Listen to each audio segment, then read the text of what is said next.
Hello students, बेटा हम जो है सिविक्स का चैप्टर 1 कर रहे थे।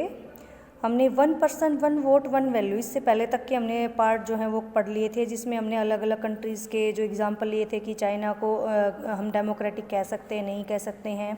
इसी तरह अपना अगला था पाकिस्तान का, और एक और हमने पढ़ा था मैक्सिको का। अब उसके बाद नेक्स्ट शुरू करते हैं।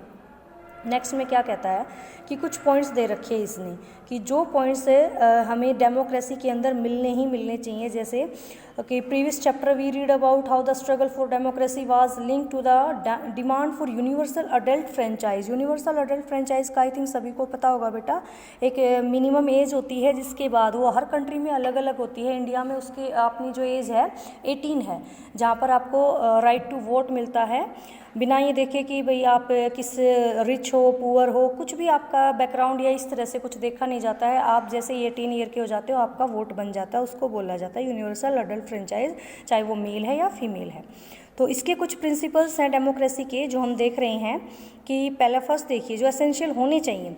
इन Saudi Arabia women do not have the right to vote. Saudi Arab में अभी तक भी जो है वुमेन के पास वोट राइट नहीं है, वोट का राइट नहीं है।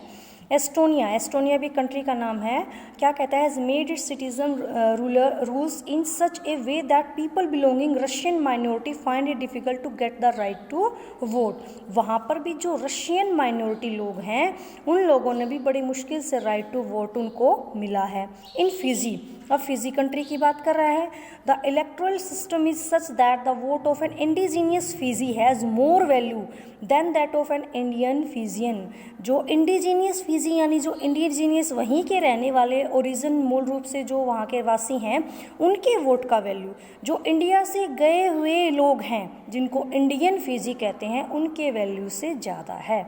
अब ये वैल्यू कैसे बेटा, देखो जैसे ऊपर हेडिंग था 1% 1 वोट 1 वैल्यू।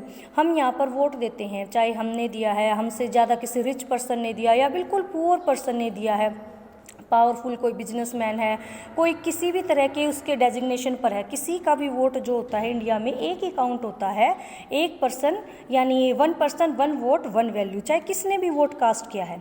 लेकिन वहाँ पर ये नहीं था, वहाँ पर क्या था बेटा कि वहाँ पर जो है उनके जो ओरिजिन था मूल रूप से जो फिजी के रहने वाले थे उनके वोट का वैल्यू ज़्यादा था। नेक्स्ट क्या कहता है, democracy is based on fundamental principle of political equality. ये इक्वलिटी के ऊपर बेस्ड होना चाहिए।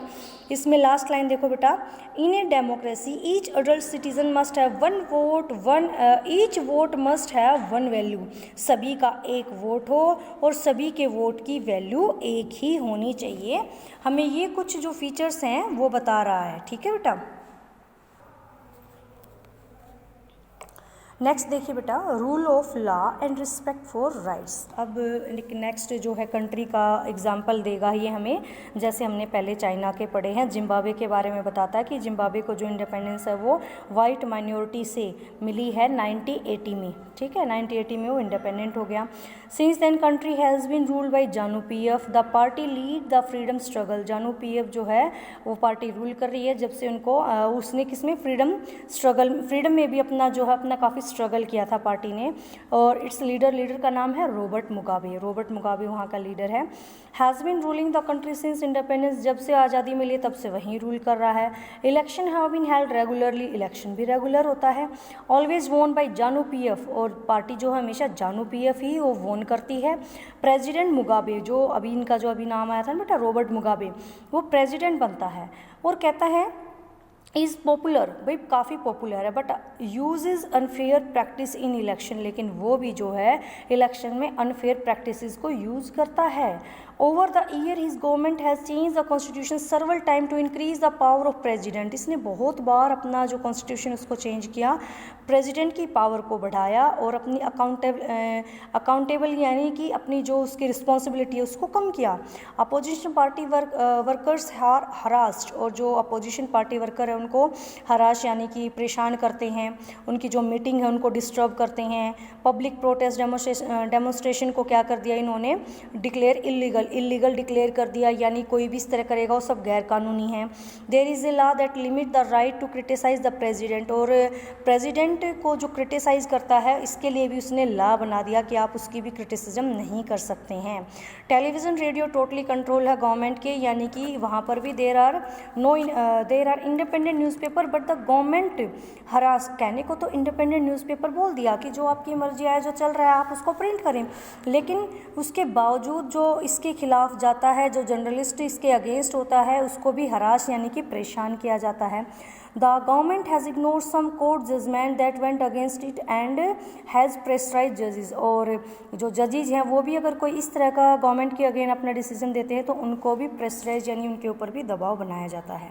तो अब देखिए द एग्जाम्पल ऑफ जिम्बाब्वे, जो एग्जाम्पल दे रहे हैं हम जिम्बाब्वे का, उसको इसके बारे में क्या बताया है कि ruler is necessary in a democracy but it is not sufficient, कि जो पॉपुलरिटी है, जो रूलर है वो ठीक है, लेकिन वो जो क्या कहता है, ठीक है, ruler is necessary in a democracy but it is not sufficient, लेकिन ये काफ़ी नहीं है।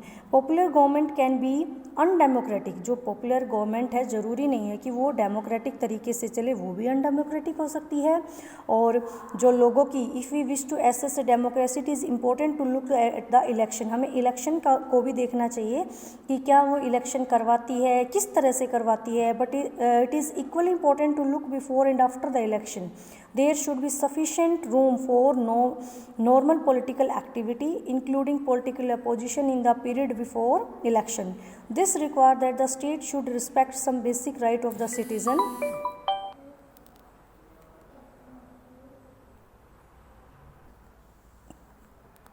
लास्ट देखिए बेटा, they should be free to think, लोगों के बारे में पूछा है, बताया है कि क्या क्या होना चाहिए सिटीज़न के लिए, सोचने के लिए फ्री होने चाहिए, उनके खुद के ओपिनियन होने चाहिए, एसोसिएशन बना सकें, प्रोटेस्ट कर सकें, ये सब उनके राइट होने चाहिए, पॉलिटिकल राइट होने चाहिए। Everyone should be equal in the eyes of law, और सभी को जो कानून है उसकी नज़र में सभी को बराबर होना चाहिए। These right must be protected by an independent, और ये जो राइट्स हैं ये सभी को इंडिपेंडेंटली क्या है, मिलने चाहिए। नेक्स्ट देखिए क्या कहता है, judiciary whose order are obeyed by everyone, जो जुडिशरी है उसके ऑर्डर को सभी को ओबे करना चाहिए, उसको मानना चाहिए। अब इसके बाद नेक्स्ट है बेटा अपना जो समरी करनी है, समराइज़ कर दिया, इसकी डेफिनेशन को इकट्ठा कर दिया है कि डेमोक्रेसी होती क्या है, उसके फीचर्स क्या क्या होते हैं, ठीक है। तो उसके बाद देखिए जरा, democracy is a form of government. Again बेटा मैं तीसरी चौथी बार इसको रिपीट कर रही हूँ, दोबारा से फिर से वहीं आ गई है। Democracy is a form of government in which the ruler are elected by the people. शुरू से हम ये लेके चल रहे हैं इसकी डेफिनेशन में। अब जहाँ पर भी ये ब्लू पॉइंट्स हैं आपके, डेमोक्रेसी के फीचर्स आ गए हैं, तो इन फीचर्स के अकॉर्डिंग फर्स्ट देखिए बेटा, ruler elected by the people take all the major decision.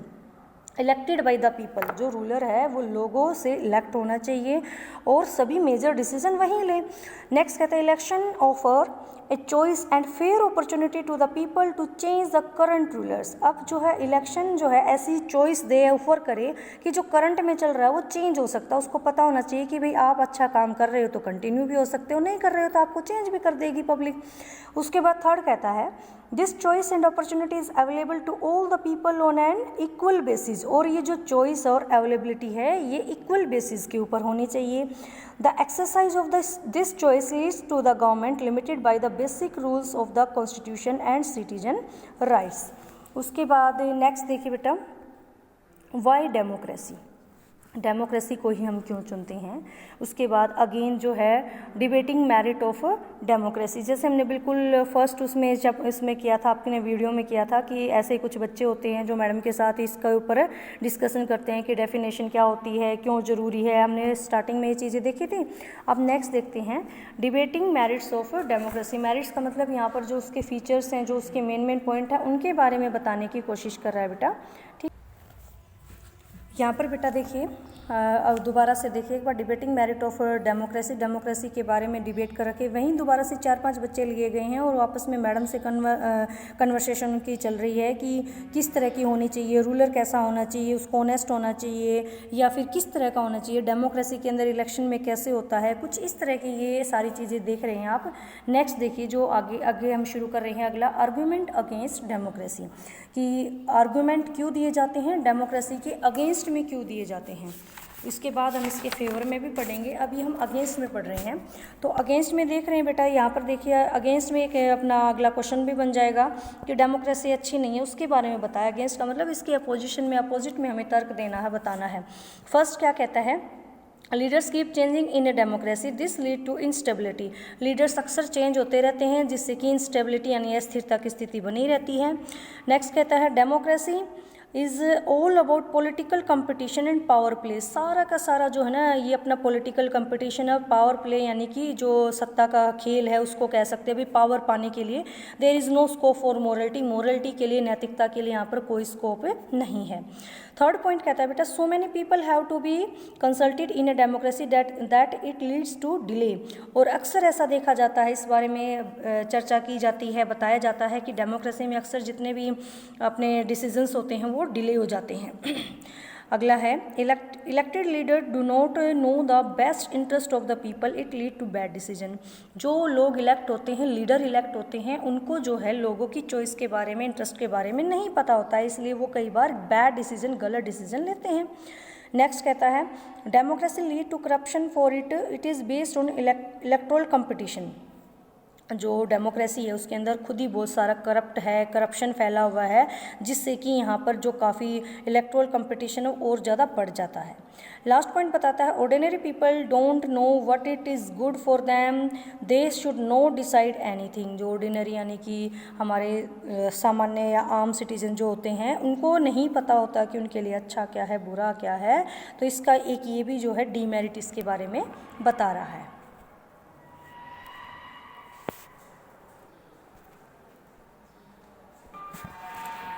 अब इसके बाद देखिए बेटा लास्ट में clearly democracy is not magical solution. ये कहता है लास्ट स्टेंजा देखिए कि जो डेमोक्रेसी है वो कोई मैजिकल सॉल्यूशन नहीं है हर प्रॉब्लम का, कि डेमोक्रेसी है तो अपने आप ही सारी प्रॉब्लम सोल्व हो जाती हैं।